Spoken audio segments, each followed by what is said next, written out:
Get that kid away from my cabin before I call security! The sharp command echoes through American Airlines Flight 447 as a well-dressed white woman in first class points an accusatory finger toward the back of the plane. Her target? A 14-year-old black boy in a faded hoodie and torn jeans, standing in the economy aisle with quiet dignity. "Ma'am, he just offered to help," the baby's exhausted mother pleads, bouncing her screaming 8-month-old who has been crying for 3 straight hours. "Help?" Karen Wellington's laugh drips with contempt. "That street kid doesn't belong near decent families. Look at him." Marcus Washington looks directly at her, his voice steady and confident. "I can stop her crying in 30 seconds. The cabin falls silent except for the baby's wails. Every passenger turns to stare at his worn sneakers, battered leather suitcase, his impossible claim. Everything about him screams poverty, insignificance. What they're about to discover will shatter every assumption on this aircraft. Hit subscribe if you've ever been judged by appearance. American Airlines Flight 447 stretches like a social experiment at 35,000 feet. The wide-body aircraft carries 300 passengers across invisible but rigid class lines that mirror society itself. In first class, leather seats cradle the privileged. Executives in $1,000 suits tap on platinum laptops. A surgeon discusses his latest procedure while sipping premium wine. This is where Karen Wellington holds court in seat 3A, her Chanel suit perfectly pressed, Hermes bag positioned like a shield against the common masses behind her. At 52, she radiates the entitled confidence of generational wealth. Her father's real estate empire built her world where money talks and everyone else whispers. Business class buzzes with middle management and professionals, their anxious energy palpable as they juggle conference calls and last-minute presentations. They glance enviously forward at first class while looking down their noses at economy. Then comes the great divide, the navy blue curtain separating the worthy from the worthless. Economy class tells a different story. Cramped seats hold working families returning from vacations they saved years to afford. College students clutch backpacks and instant noodles. Military families in budget seats wear their dignity quietly. Here, children cry without nannies to comfort them, and parents apologize for every small inconvenience. In row 12D, David and Lisa Carter cradle their 8-month-old daughter Sarah, their first child and the center of their universe. Young professionals from San Francisco, they've spent their savings on this New York trip to introduce Sarah to her grandparents. David's software engineer salary stretches thin, but love knows no budget constraints.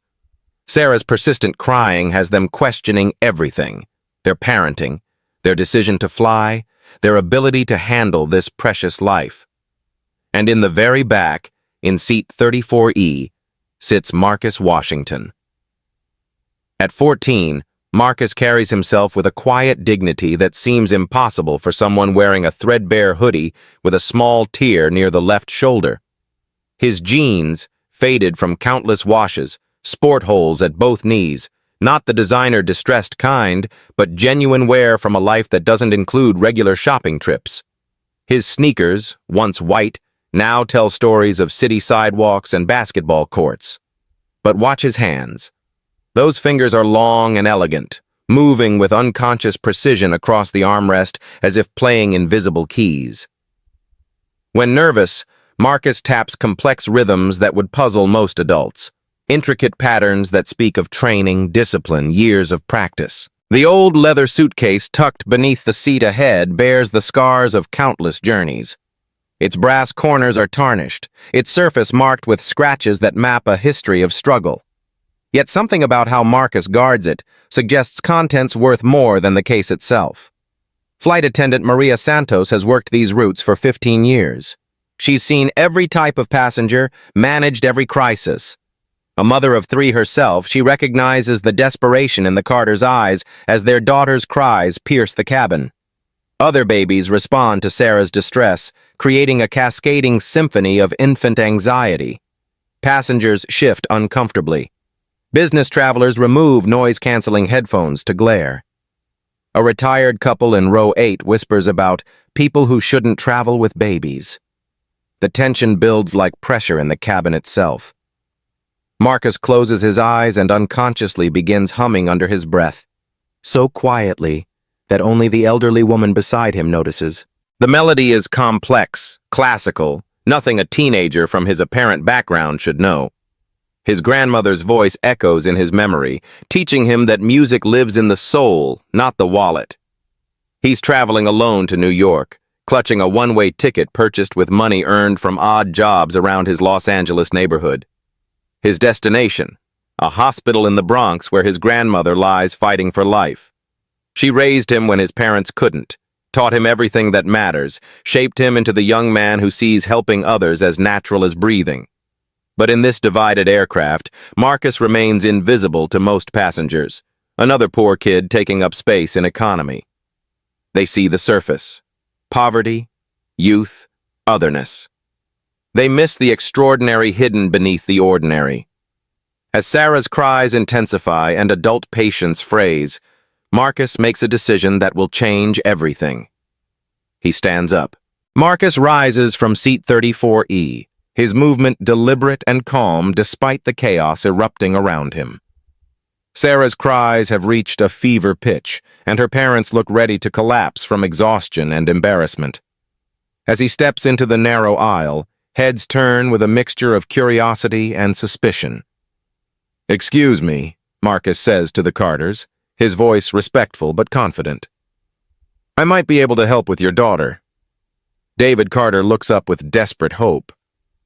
"You know about babies?" Before Marcus can answer, Karen Wellington's voice slices through the cabin like a blade. "Are you out of your mind?" She unbuckles her seatbelt and storms down the aisle, her designer heels clicking against the floor with military precision. "You're going to let some random kid from the ghetto touch your baby?" The word ghetto hangs in the air like a toxic cloud. Conversations stop. Passengers crane their necks to witness the confrontation brewing in economy class. "Ma'am, I just want to help." Marcus maintains his composure, but his jaw tightens slightly. "I have experience with children." Karen's laugh is cruel and sharp. "Experience? What kind of experience? Babysitting your drug dealer's kids?" She turns to address the cabin like a prosecutor making her case. "Look at him. Look at those clothes. This is exactly the kind of person who shouldn't be around decent families." A businessman in row 6 nods approvingly. "The woman's got a point. Kid looks like trouble." "Probably part of some gang," whispers a passenger behind him. "You can tell by how he carries himself." "I've seen his type before," adds another voice. "They start with offering help, then they rob you blind." Marcus feels the weight of their stares, their assumptions, their fear disguised as concern, but he doesn't back down. "My grandmother taught me about caring for babies. She raised me when—" "Your grandmother?" Karen interrupts with mock sympathy. "Let me guess, a welfare queen with 10 kids by different fathers? That's your child care expertise?" Gasps echo through the cabin. Even passengers uncomfortable with Karen's words remain silent, unwilling to challenge someone from first class. A woman in business class chimes in. "These people always have a sob story. Don't fall for it." "Exactly," Karen continues, emboldened by the support. "They prey on good-hearted families like yours. This is textbook manipulation." Lisa Carter looks torn between desperation and social pressure. Maybe we should try other options first." The betrayal stings, but Marcus understands. These people see his skin, his clothes, his age, and construct a story that has nothing to do with who he really is. "Options?" Marcus asks gently. "What options haven't you tried? I can see you're exhausted." "Don't engage with him," Karen snaps. "That's exactly what he wants, to seem reasonable, trustworthy. It's classic predatory behavior." Flight attendant Maria Santos approaches, looking conflicted. "Son, I think it's best if you return to your seat. We're handling the situation." "How?" Marcus asks reasonably. "You've been trying for 3 hours. The baby is getting worse." Karen steps closer, her voice dropping to a menacing whisper that still carries throughout the cabin. Listen carefully, boy. I don't know what kind of scam you're running, but it ends now. Good families don't need help from street trash like you. The racial subtext becomes explicit text. Several passengers shift uncomfortably, but none speak up. I'm not running any scam, Marcus replies, his dignity intact despite the assault. I genuinely want to help that baby. Help? A man in business class laughs harshly. Kids like you don't help. You take, you steal, you destroy everything decent people build. Probably casing the cabin, suggests another passenger. Looking for wallets, jewelry, expensive electronics. Bah. The crowd mentality builds like a storm. Whispered comments grow louder. Suspicious. Doesn't belong here. Probably up to something. I've read about this, declares a woman near the front. Gang initiation rituals. They target airplanes now because security is harder to get help from.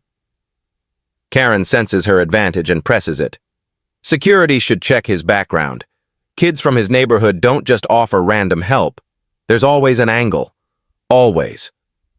Marcus's hands tremble slightly, but his voice remains steady. I'm not from any neighborhood you're thinking of.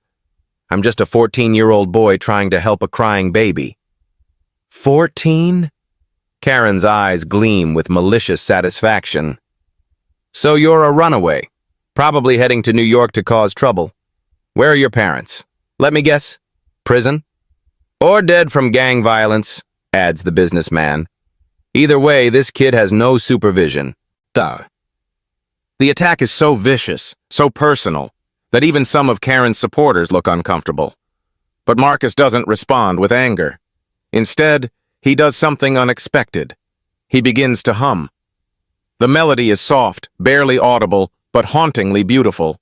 Classical in structure but warm in delivery, it seems to flow from some deep well of musical knowledge. Oh, perfect! Karen exclaims. Now he's making noise to disturb everyone further. This is exactly what I'm talking about. Probably some rap song, sneers a passenger. Inappropriate for children.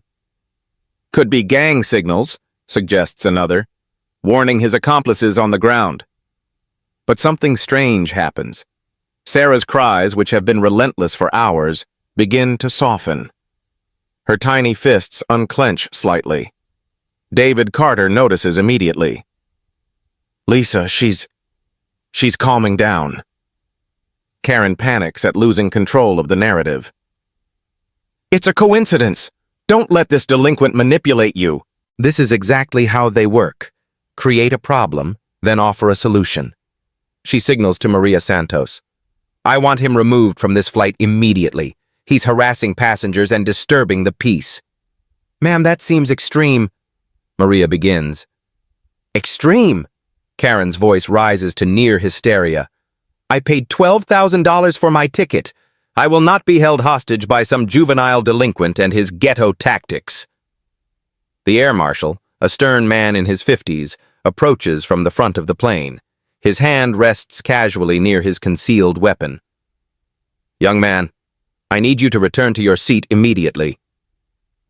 This is America, Karen announces to the cabin. We don't have to tolerate this kind of intimidation. Marcus looks around the cabin. Every face reflects the same assumption. Guilty until proven innocent.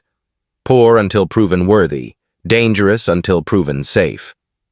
Sarah's cries intensify again as Marcus stops humming. Please, he says quietly. Just let me try. What's the worst that could happen? Karen answers with venom. The worst?